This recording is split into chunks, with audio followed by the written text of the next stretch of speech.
You're listening to the Touch 'em Up podcast. I'm your host, Double M, and on today's episode, we have UFC 321 Aspinall versus Gane preview, predictions, and breakdown. The main event for the undisputed UFC heavyweight championship of the world. You have the champion in Tom Aspinall defending the title against a former title challenger in Cyril Bongamin Gane, even though it should be John Jones. We all know about that, but we can't sit here and complain about it too much. And then in the co-main event, you have one of the most pointless women's title fights that the UFC has ever seen between Virna Jandiroba taking on Mackenzie Dern. You've got a sloth versus an OnlyFans model is the best way I can describe it. Even though, I don't know if I'd put Mackenzie in the OnlyFans model category. But either way, since Zhang Weili is moving up to 125, she is going to be vacating the title and going after the champion in Valentina Shevchenko, which should be a good fight. But without any further ado, let's get this started and step into the ring. First fight up is in the flyweight division. You got a battle between Azat Maksum taking on Mitch Raposo. This is kind of do or die for Raposo. I feel like he has to get the job done here if he wants to even think about continuing inside the UFC.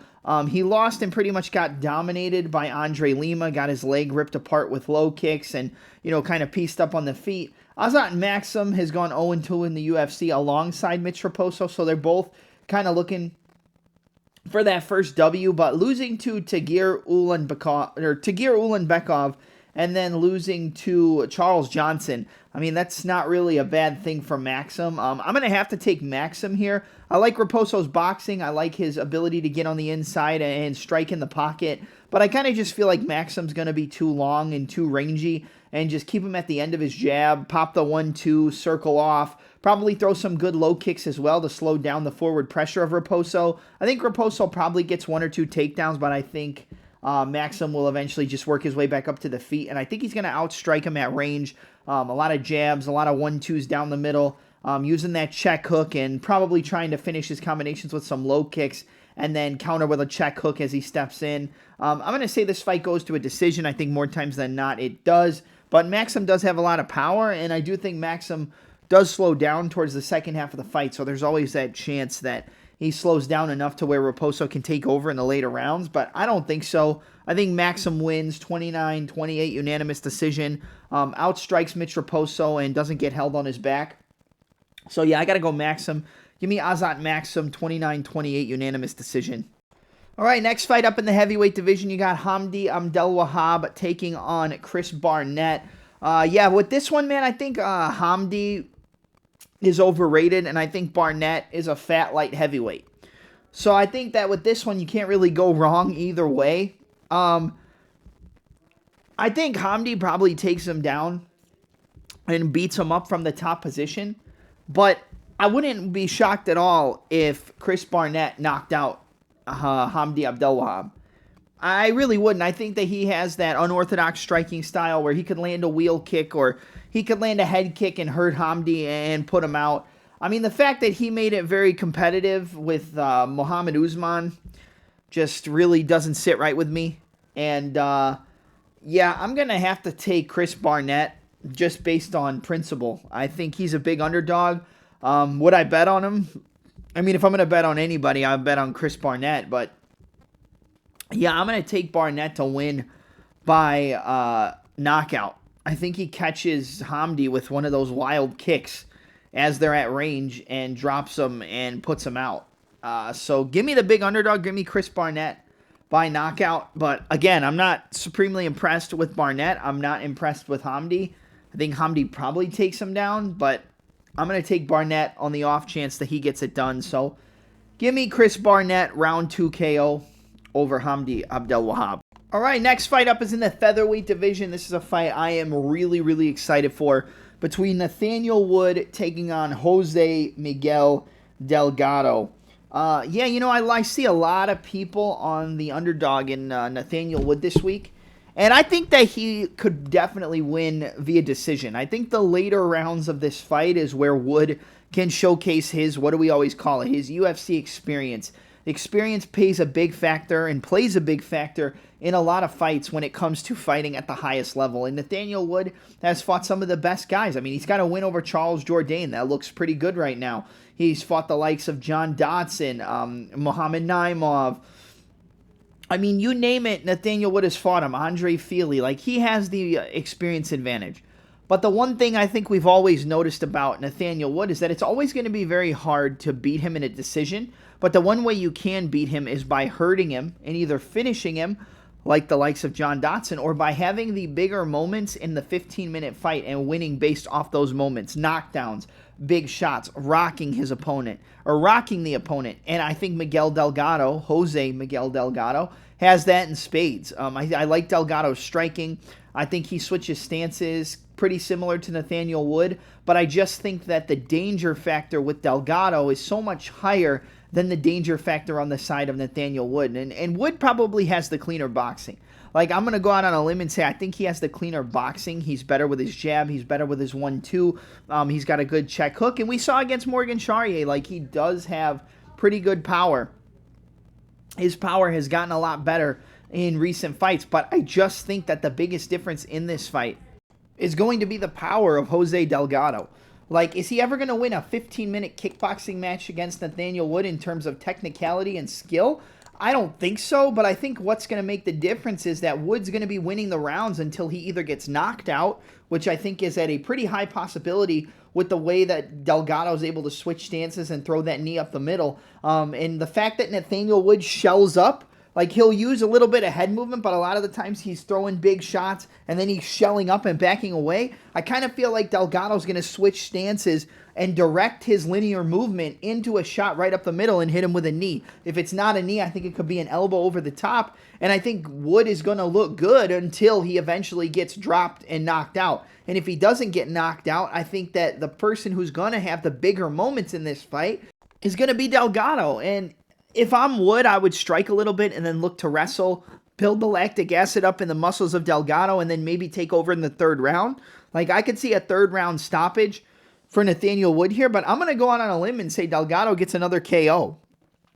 I don't know if it's going to be with an elbow, an uppercut, something up the middle or right over the top is going to knock Nathaniel Wood out. I'm going to say it's going to be a elbow over the top in the clinch.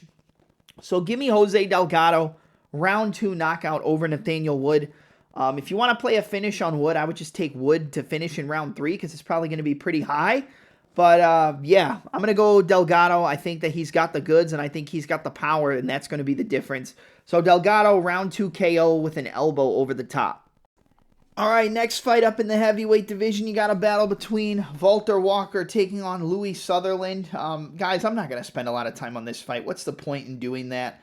I'm taking Walter Walker. I'm taking Walter Walker by first-round submission. I think he's going to come out, jump for a leg, get the heel hook, and get a submission. If he doesn't get the heel hook, then I think maybe it's possible that Louis Southerland just beats him up from the top position as he's going for a heel hook, and maybe Southerland gets a KO himself.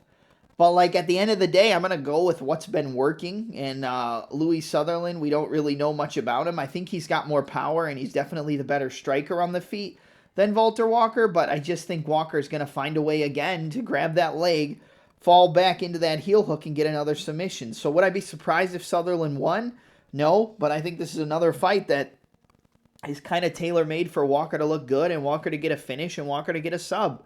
So round 1 heel hook for Walter Walker, and we're going to move on to the next fight. Right, next up we got a battle in the lightweight division between Abdul Karim El-Selwady taking on Mateus Camilo. This is a fight that I think is very tricky.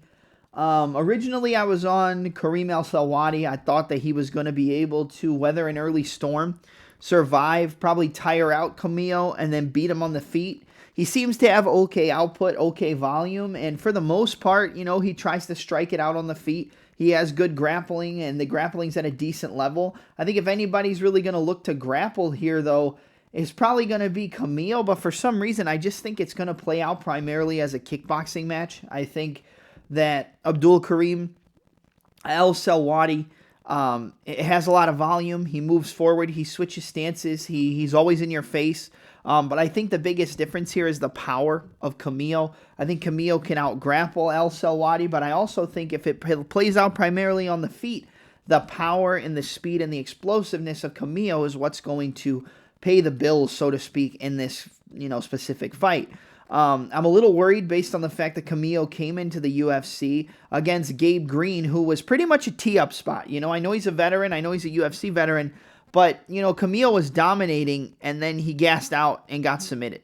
So he looked like he was going to win, took him down, beat him up, had multiple submissions, didn't get it, and then got subbed himself. He blew his gas tank. He blew his El Selwady, okay? In this one, I think it's 50-50. But I think the fighter who has more finishing potential is Matheus Camilo. I think he has better combinations on the feet. I think he rips the body better, and I think he just looks for a finish more than a guy like Selwady, who's going to probably look to tire you out and get you into the later rounds, which I think is possible here against a guy like Camilo, but mainly look to outpoint you and look to win a decision. And when you're looking at a guy who looks to win a decision, I think it's a good thing in certain aspects, but with a guy who has as much power, explosivity, and, decent grappling in his own right, to where I don't think Kareem El Selwady is going to take him down and control him on the mat. I think, if anything, Camilo probably puts El Selwady on the floor and looks good in a lot of positions. But I'm going to take Matheus Camilo. I'm going to take him to win by second round. Let's go first round. Give me first round body shot TKO for Matheus Camilo. I think he's going to be able to get in close, rip those body shots, and probably draw some takedowns out of El Selwady because of the pressure, and then just back him into a corner and eventually unload on him. It wouldn't surprise me if he hurt him with a body shot, though.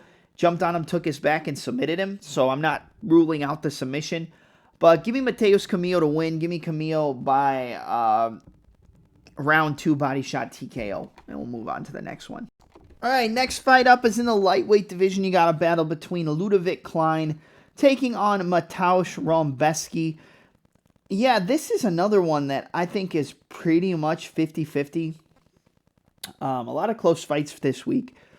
Klein is a great southpaw kickboxer. Very good straight left hand. Mixes up the straight left to the left head kick. Pops the jab, pops the check hook. And we've even seen that he can resort to some grappling. He can get on top, and it's very hard for opponents to get him off of them when he gets on top, and a look to land ground and pound and just kind of control the round from the top position. I think that in this fight, the better grappler is Mateusz Rebecki, and the smartest thing to do would be to look to grapple. The question is he going to do that? I don't know. Klein and Rebecki are probably going to strike it out on the feet. Both of them are southpaws, so it pretty much eliminates that southpaw advantage, which is that outside foot on the orthodox fighter, the check right hook, the straight left hand down the middle, the front snap kicks to the body, which Klein is very good at, and the left head kick. I think it would pay Klein dividends to use his jab and throw front kicks and potential knees to the body as Rebecki crashes in. We know that Rebecki's going to look to crash in. I mean, just look at the Chris Duncan fight. Like, he's going to come forward. He's going to look to crash. He's going to look to get on the inside and rough you up. And I think he's got a big advantage in the grappling, the jiu-jitsu, the top control. I mean, he's a multiple-time BJJ world champion, but he mainly likes to stay on the feet and play the check hook, the straight left, and the 1-2 game. I don't know if that's a smart idea against a guy like Ludovic Klein, because Klein is probably going to be the cleaner striker. Like, technically speaking, Klein's going to be cleaner. Jab, left head kick, cross into the left head kick, those front kicks to the body that we saw him hurt AJ Cunningham with. I think this fight is very close. I think it comes down to who has the better gas tank in the later rounds, and I don't really think I can make an assumption on that, because I think Rebecki could get beat up and pieced up, which could hurt his gas tank because of how much damage he takes, but Rebecki could take down Klein, beat him up, work him from the top position, look for submissions, and tire out Klein to where maybe Rebecki is the fresher fighter. I think that this fight is very close. I think that this fight is basically a coin flip in layman's terms, but I'm going to go with my original gut instinct, and I'm going to take Rebecki to win. I would not be surprised if Klein wins. I think Klein is a clean striker. I think he's crisp, he's clean. But part of me just thinks that Rebecki's going to be able to dog this out. Rebecki's going to be able to get on the inside. And Rebecki's going to be able to use his takedowns and maybe look for a submission later in the fight. So that's what I'm going to take, man. I'm going to take Mateusz Rebecki. I'm going to take Rebecki via a second round arm triangle choke submission. I think he beats him up. Probably gets hurt himself. It's going to be back and forth. But I think Rebecki probably looks to set up his grappling, and I think that's what he's going to use. So give me Mateusz Rebecki to win via a second round arm triangle choke submission in this fight. I'm going to pick him. You know me, I've never been the biggest fan of picking Rebecki. I've picked Klein a bunch of times. I think it's a close fight, so I'm going to take the underdog in a fight that I think is pretty close with how it could play out. So give me Rebecki to win round 2 arm triangle choke submission. All right, up next, we got a battle in the middleweight division between Aliskerov taking on Jong Park, the Iron Turtle. Yeah, I got to go Aliskerov here, man. I'm not going to sit here and waste your time. I think Aliskerov is just going to be too much forward pressure, too much pace, and too much aggression for a guy like Jong Park. I think Park potentially could take over in the later rounds, like maybe if we get to round 3 and Park's still there. I do think he probably has the advantage in being able to take over, use the jab, use the 1-2, and just eventually break him down the stretch. Jong Park is a guy I picked against Andre Muniz, and Muniz, just pretty much out-grappled him and dominated him in a fight that probably should have been pretty one-sided and Park being able to win, but he got out-wrestled and out-grappled. I think Park has a good jab. I think he has a better jab than Aliskerov, and if he can keep Aliskerov behind the jab, he could probably set up some good shots on the feet to hurt his opponent and knock him out. But at the same time, I just think Aliskerov is probably one of the best fighters in this division, aside from getting knocked out by Robert Whittaker. I think he's just going to be able to overwhelm Park, and I don't see Park being able to take down and control Aliskerov on the ground. I think if anything, Ikram can take him down and look to use his wrestling, which we don't really see because Aliskerov mainly uses his wrestling from a defensive perspective and using it to keep fights on the feet and allowing him to just eventually find that knockout. I think he does the same thing here. I think he's going to pressure Jong Park. I think Park's going to throw that jab out, try to keep him at distance, but eventually he's just going to hit him with a clubbing overhand, a left hook, a flying knee. He's going to hurt Park with something in the early rounds, and I think he's going to just swarm him against the fence and not allow him to recover and play with some smart pressure to where he rocks him but circles him into big shots, circles him into a hook, circles him into a knee, circles him into an overhand. I think he can then go down and rip the body and just eventually get Park out of there. So I'm going to take Ikram Aliskerov to win via round 1 TKO over Jong Park. I just think the pressure and the aggression of Aliskerov is going to be too much for a guy like Park.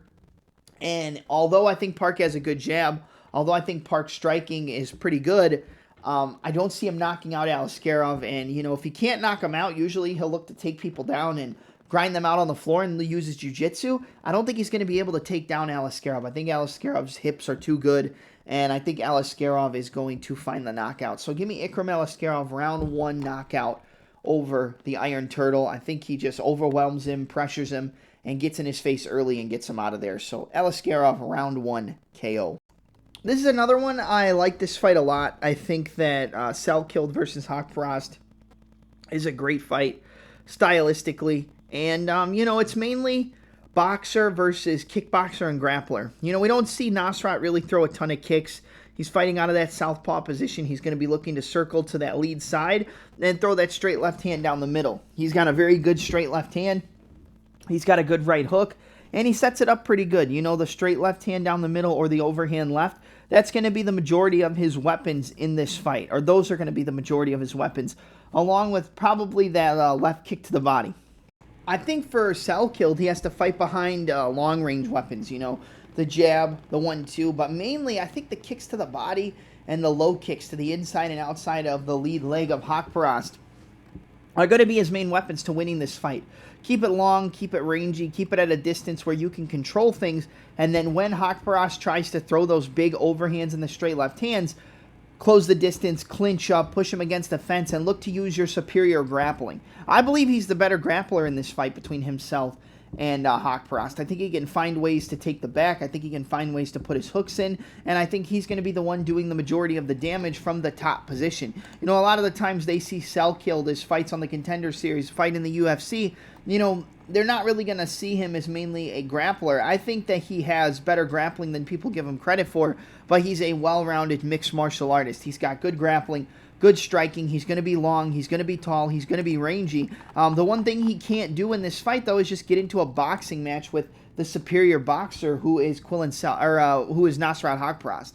Haqparast is the better boxer, and that's really what cost Esteban Ribovics in their fight, was that he got into a boxing match with a guy who was the better boxer. I think Salkilld is smarter than that to play in the range where Haqparast wants him to play at. He doesn't want to play in the boxing. He doesn't want to play at the close range. He wants to play at mid-range or at long range or all the way in. He's got to be all the way out or all the way in with his grappling, takedowns, and top control. I think he can have success on the feet, but at the end of the day, I think it's going to be the wrestling, the takedowns, and the top control that end up securing him the win on the scorecards. I don't necessarily see a finish. I think Salkilld has enough power to finish him on the feet, but I think it's going to be a 15-minute kickboxing match. I think Nasrat's going to have some success in the boxing. I think he's going to land that left hand. He's going to land the 1-2 down the middle. I think Salkild's going to land some kicks to the body, some inside and outside low kicks. But I think it's going to be the counter grappling, the cage pressure, and the wrestling that ends up winning in the fight for Salkilld on the scorecards.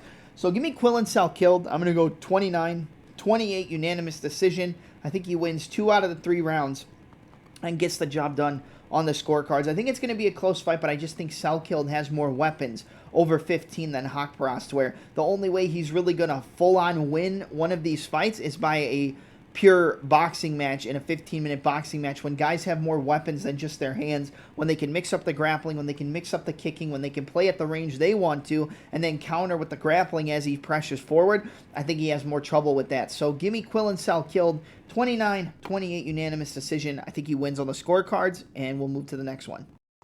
All right, next fight up is in the light heavyweight division. You got a battle between Alexander Rakic taking on Azamat Murzakanov. And, yeah, I see a lot of people picking Rakic, and if you've listened to this podcast for a long time, you know that I'm one of the biggest Rakic fans that there is. I mean, I picked him by decision against Ankalaev. I picked him to beat Prohaska. I've picked Rakic in pretty much every single one of his fights, and I'm not ashamed to say that, even though more times than not, I've been wrong lately. This one, I think I got to go with the OV. I think I got to go with Azamat Murzakanov.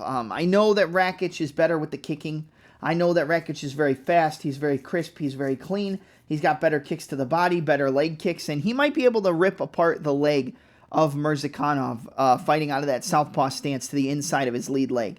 I don't think Murzakanov has more volume. I don't think that he has, technically speaking, the better striking from an overall perspective. But I just think that he's going to be able to find the chin of Rakic over 15 minutes. And I think if there's one way you got to beat Rakic, it's you got to find his chin. And you got to hurt him, and you got to hit him, and you got to rock him, and you got to finish him, or you got to hurt him enough to where he doesn't really commit to the strikes himself. You know, a lot of people are going to look at Rakic as this knockout artist. He gets all these KOs. He wins by KO. He can knock you out. He hasn't really knocked out anybody in a long time. And, I mean, the last time he really KO'd somebody was when he got the, I think he went to decision with Anthony Smith, but he destroyed him, or he got like a leg kick TKO. And then before that, it was Jimmy Manua, who is known not for the knockouts he delivered, but for how violently he got knocked out and how often he got KO'd. So I think that people are kind of a little bit too high on Rakic. I know he's the underdog, but, you know, I think it makes sense that he's the underdog. I think Murzakanov is, you know, that Russian-style boxer where he keeps that lead hand out and he's playing up high level, low level, high level, low level, feint, high, low, jab, feint, high, low, check hook, left hand, circling out. He's got good footwork and he's got good movement. I feel like he moves out of range and cuts angles better than people will give him credit for, because I think most people just don't really know what they're looking at and what they're watching. So I think Murzakanov's the most technical and exciting fighter in the world. No. But even when he's losing on points, he can find a way to crack you on the chin and hurt you. I mean, just look at the Dustin Jacoby fight. He was losing that fight on points. I had Jacoby, and then boom, he drops him with a big shot. He's back on the bike, moving around. He's losing on points. Boom, he drops him again. And he wins a decision. So even when he's slow on his output and on his volume, he could still find ways to hurt you and rock you and stop you. And I think if Rakic is going to lose a fight, it's not going to be on technicality. It's not going to be on being the lesser fighter in terms of skill. It's going to be on the fact that he takes big shots, the fact that he takes damage, and the fact that he gets rocked or knocked out. I mean, like I said, he was up 2-0 against Yuri Prochazka, and then Prochazka just came out and knocked him out. So I think it's a case where Rakic is going to look real good until Murzakanov finds that left hand, and I think he knocks him out. I think he's going to win by KO. I don't think it's going to be first round, so I'm going to say round 2 KO for Azamat Murzakanov. I'm going to take another OV in Abu Dhabi.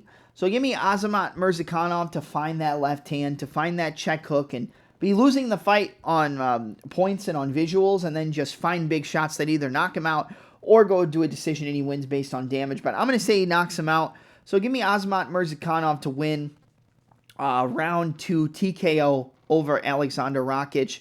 I love Rakic, but I can't pick him here. I think the cleaner boxer and the fighter who finds the cleaner shots is going to win, and I think that's Murzakanov. So Azamat Murzakanov, round 2 TKO over Alexander Rakic.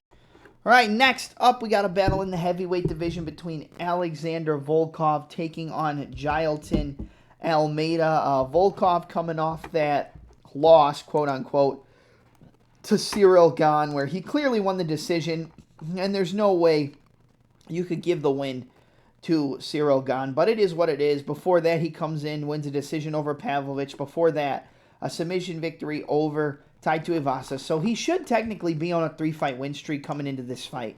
And, he's going to be the better striker between him and Almeida. I don't think we have to sit here and worry about that. He's going to have the length advantage, the reach advantage. I mean, he's going to have, it says only a 1-inch reach advantage on paper, but he's going to use his length and reach a little bit better than Almeida. His takedown defense has gotten him better, and if this fight stays on the feet, I think that he can definitely knock out Jailton Almeida, and I think eventually he does knock out Almeida if the fight stays on the feet. The problem is, I don't think this fight's going to stay on the feet. I think he's going to get taken down. I think Almeida, even though he was a light heavyweight coming up to heavyweight, I think that he has some of the best takedowns in this heavyweight division. I mean, he averages 6 takedowns per 15 minutes. But at the same time, you could say that, well, he's getting 6 takedowns because he's not able to hold down and control his opponents most of the time. And on that regard, you're probably right. But I think if he takes Volkov down, I don't think Volkov's getting back up. And I think eventually he either TKOs him with ground and pound or sets up a submission. I mean, that's really how I see the fight playing out. I think on the feet, Volkov is much better. But I also think we've seen against Sergey Spivak, he came out and got a TKO and everybody was expecting a submission, and he finished him on the feet. I think he's getting more confident and more comfortable in his striking, but I don't think that that's going to be a good idea against Volkov, is to play out on the feet and strike, because you're giving Volkov his best chance to win, and he's going to be longer, taller, and rangier. And even if on paper the reach is identical, he's going to use that length and reach much better with those front kicks, with the jabs, with the 1-2s, and try to kind of just pick you apart from the outside and then eventually close the distance and hurt you. I don't think Almeida has that great of a chin. I think he's more than liable to get KO'd, but I think we're going to see Almeida take down Volkov. I think we're going to see him get on top of Volkov. I think we're going to see him grind him out, beat him up, and eventually lock up a submission. So I'm going to go with Jailton Almeida. I think Almeida uses his grappling and eventually submits Alexander Volkov. So give me Jailton Almeida. Give me Almeida by a round 2 arm triangle choke submission. I think he gets on top, beats him up, softens him up, and then submits him. Almeida, round 2 arm triangle choke submission is going to be the official pick, but I could definitely see a Volkov KO, because as long as this fight's on the feet, even though Almeida's getting better, he's live to get KO'd here by Volkov, because Volkov's just longer, rangier, and better on the feet. But I think those takedowns are going to work, and that's why I'm going Almeida. So Almeida, round 2 arm triangle choke submission. All right, up next, we got a battle in the bantamweight division between Umar Nurmagomedov, coming back after that title fight loss to the champion, and Merab Dvalishvili taking on Mario Bautista. Guys, these odds are fucking insane. I'm sorry, but they're insane. There's no world where Umar's a minus 500 favorite against Mario Bautista. There's just not. And I know I picked against Mario in his fight against Patchy Mix, and I look dumb for doing it, okay? But go back and look at the track record. I don't pick against Mario. I picked against him, or I picked him to beat Aldo. You know, call it what you will, call it boring, it doesn't matter. The one thing you can say about Mario Bautista is that he knows how to win. I like fighters who know how to win. Umar knows how to win as well, 18-1. Only lost to the champion in Merab Dvalishvili. But I think people are underestimating the defensive grappling of Mario Bautista, along with the fact that his footwork is going to make the striking a lot harder for Umar to execute. Those side kicks, those lead leg side kicks, the front kicks, the 1-2s, it's going to be hard for Umar to track down Mario when he's moving left and right, when he's switching stances, when he's circling, when he's moving in and out. And he knows how to win. He doesn't care if it's boring. That's what you guys got to remember. He's not here to look for fans to make it an exciting fight. He's not here to look, I can't wait to come out here and knock out. No, he knows how to win. I like fighters who know how to win. And I think Mario can do enough here to win it on the scorecards. Now we're in Abu Dhabi. So remember, he's fighting not only against Umar, but he's fighting against the judges. Just go back and look at that Paul Hughes fight against Umar the first time, against Usman the first time, and then the second time. The second time I think was a lot clearer, and I think Usman definitely did enough to win. But still, the biased judges, the scorecards were insane. He didn't win every single round. So when it comes down to this fight, I think Umar can probably get a couple takedowns, but I don't think he's going to hold down Mario and control him for the majority of the round. I think it's going to be hard for Umar to get in close and, track Mario Bautista and hold him down and get these submissions and things like that. And I think on the feet, I think Umar is definitely going to be the cleaner striker from a technical perspective, but I think Mario is going to have more pressure, more movement, more output, and he's going to be throwing more shots.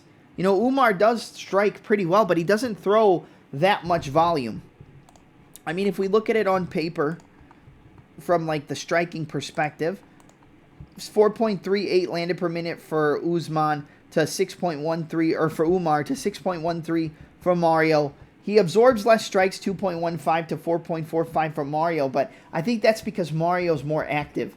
Could he run into a big shot? Yes. Umar hurt Raoni Barcelos. I think he could run into a knee up the middle if he changes levels at the wrong time. I think he could run into a shot. But at the end of the day, I think this fight is going to be extremely competitive. 60% defense to 55% defense on the side of Umar Nurmagomedov. The grappling, 3.26 takedowns for Umar, 1.67 for Mario. Takedown defense, 67% for Bautista, 78% for Umar. I keep wanting to say Usman and Umar. For Umar. But, man, I think that this fight's going to be a lot closer than people expect. And that's what I think at the end of the day. This is going to be a competitive fight. This is not going to be a domination from Umar. This is not going to be a first-round finish from Umar. This is not even going to be a finish from Mario, I don't think. I think this fight goes the distance. I think it's a competitive fight. I think Mario has his moments. I think Umar has his moments as well. I think the striking is going to be competitive. I think the better kicker is Umar Nurmagomedov. I think the better boxer might be Mario Bautista. And with his footwork and movement, it might be hard to track down a guy like Mario Bautista. So you guys can keep sucking the Dagestani nuts. You guys can keep sucking the OV's nuts. I've seen it all over the place in the MMA community. And, do I pick against them? Sometimes. Not every OV. I don't pick against every OV. But sometimes I pick against him. And I'm going to take Mario Bautista. Okay? I'm going to take Bautista by a 29-28 split decision. I think this fight's going to be close. And, on close in if it's a close fight in Abu Dhabi, they're probably going to give it to Umar. If I have to make a case for a bet, it's either Mario moneyline, Mario by decision, or fight ends by split decision, because I think this is going to be a lot closer than people think. If it was a 5-rounder, I think I might lean more towards Umar. I think he might be able to use that grappling in the later rounds. But this is a 3-round fight. And Mario's going to be competitive. He moves well. He circles. He stays on the outside. He throws good volume. He's always in your face. And he has decent takedown defense, and he'll throw submissions up himself. I don't think he gets held down by Umar. I think it's a close fight. And I'm going to say he edges it out on the scorecards via split decision. Is it like a risky pick? Yeah, but this is MMA. You got to take those risks sometimes when you're making your picks. I'm going to say Mario lands the more impactful strikes. And not only that, I think he lands more output. And I think the wrestling isn't as big of a factor as people are going to think. So give me the underdog. Give me the plus 400. Mario Bautista to win. 29-28 split decision in Abu Dhabi. He's never going to get a unanimous. So just get that off the record. It's never going to happen, especially with a Nurmagomedov in Abu Dhabi. But I think he wins a split. So give me 29-28 split decision for Mario Bautista.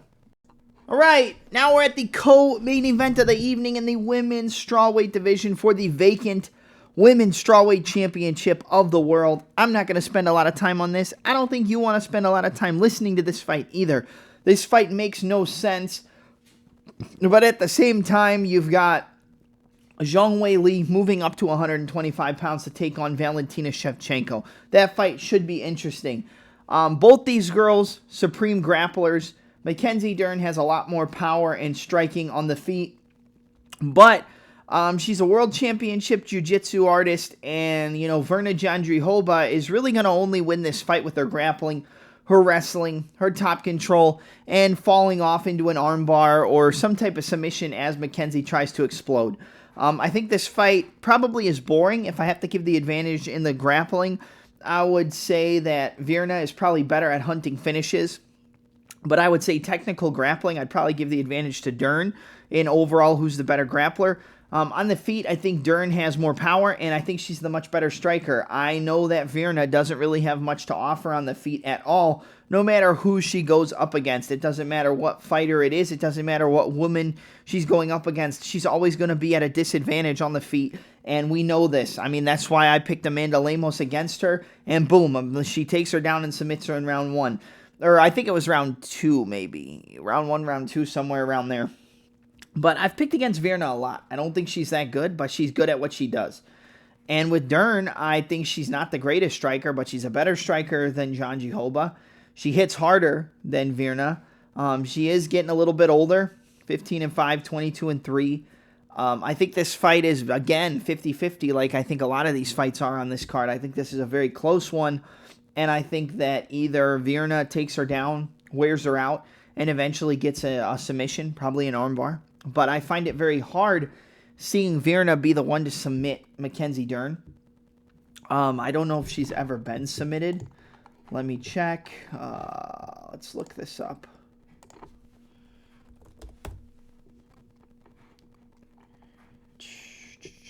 Mackenzie Dern. Has she ever been subbed? She's 15-5, never been submitted. 8 wins by submission, been knocked out one time. That was against... who did it? Not Amanda Lemos, somebody else. Jessica Andrade knocked her out. Not the greatest look. Andrade has a lot of power, sucks everywhere else. She should have been able to take her down and sub her. It didn't happen. She tried to play around on the feet. She comes in, she loses a unanimous decision to Amanda Lemos. Got hurt, got dropped, got rocked all over the place. She doesn't have that type of problem here against Virna Jandiroba. And Jandiroba's lost 3 times, never been finished. Lost 3 decisions to Amanda Hibas. Mackenzie Dern back in the day. This is a rematch. And a decision to Carla Esparza. More times than not, the person who won the first fight tends to win the rematch.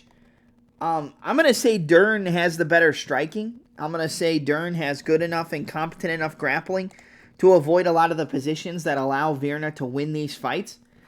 And I'm going to say Mackenzie Dern knocks Virna Jandiroba's eye back into place and wins this fight by TKO. Give me Mackenzie Dern by TKO. I think she has deceptive power on the feet, and Virna gets hit a hell of a lot. And in the wrestling, I don't really think she's going to get caught in a bad spot. I mean, she'll be caught in bad spots, but I don't think she's going to get submitted. If Virna's not subbing her, I don't think she's going to win. And I'm taking Dern by knockout.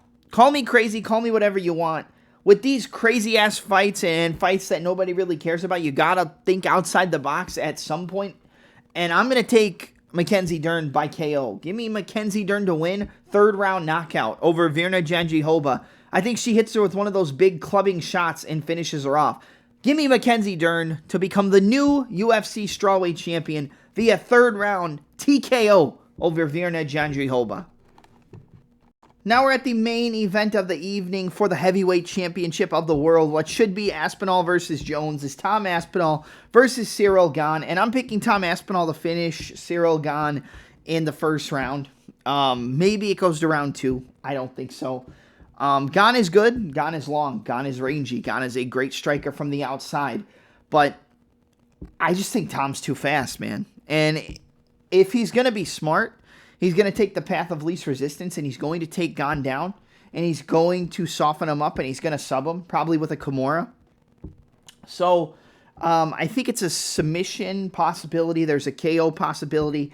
We haven't seen anybody knock out Gane, but we saw him get dropped by Tai Tuivasa. We've seen him get hurt before, and I think Aspinall's fast enough and powerful enough to knock him out. No, but I'm going to say he takes the path of least resistance. I think he takes down Gane, softens him up, and subs him in the 1st round, just like John Jones did. Now you could say, you beat him by sub, I beat him by sub, we have to settle this. UFC White House or somewhere around there, boom, John Jones versus Aspinall for the heavyweight title. That's the only fight that makes sense. I don't want to see anything else with Aspinall. I don't want to see John Jones come back and fight some fucking bum.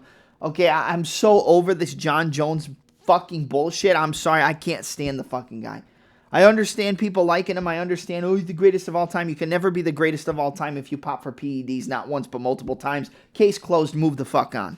He's never going to be the greatest of all time, in my opinion, because he doesn't meet the quota.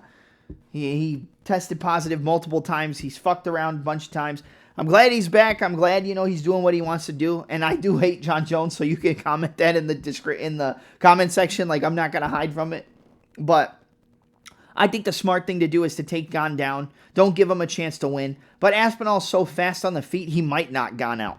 But I'm going to say he takes down Gane, softens him up, and subs him in round 1. Give me Tom Aspinall to win round 1 Kimura submission over Ciryl Gane. That's it for UFC 321 Aspinall versus Gane. Don't forget to like, comment, subscribe, and smash the notification bell for all future uploads. I'm your host, Double M, and I'm out. Let's make some money this weekend.